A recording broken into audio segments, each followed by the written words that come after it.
హరిహర వీరమల్లు ఇది ఒక historical film అయిన pure mass entertainer. Keeravani background score కానీ, పవన్ కళ్యాణ్ గారి స్క్రీన్ ప్రజెన్స్ కానీ అదిరిపోద్ది, మీకు గూస్ బంప్స్ తెప్పిస్తాయి. పవన్ కళ్యాణ్ గారి మాస్ ఫ్యాన్స్ అయితే అస్సలు మిస్ అవ్వద్దు. స్టోరీ ఏంటంటే, ఒక వజ్రాల దొంగ కోహినూర్ వజ్రాన్ని దొంగిలించడానికి వస్తాడు. అయితే ఏం జరిగింది అనేది స్టోరీ. ముందుగా ఈ మూవీలో హరిహర వీరమల్లు క్యారెక్టర్ని ఎస్టాబ్లిష్ చేసే విధానం నాకు చాలా బాగా నచ్చింది.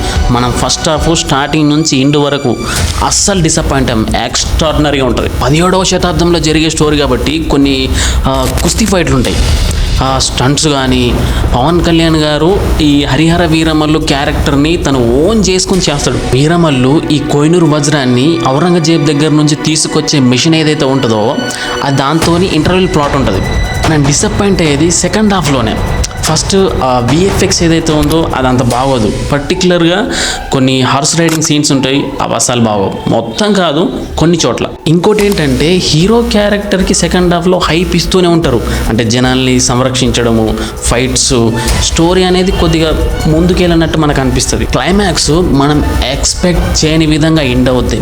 అది ఎక్స్పెక్ట్ చేయని విధంగా ఎండ్ అవుద్ది కాబట్టి కొంతమందికి నచ్చకపోవచ్చు, నాకైతే హైలైట్ నచ్చింది. మొత్తానికి మన సెకండ్ హాఫ్లో కొంతవరకు ఈ విఎఫ్ఎక్స్, సీజీ వర్క్ కొంతవరకు తప్పిస్తే ఓవరాల్గా మూవీ మాత్రం సూపర్.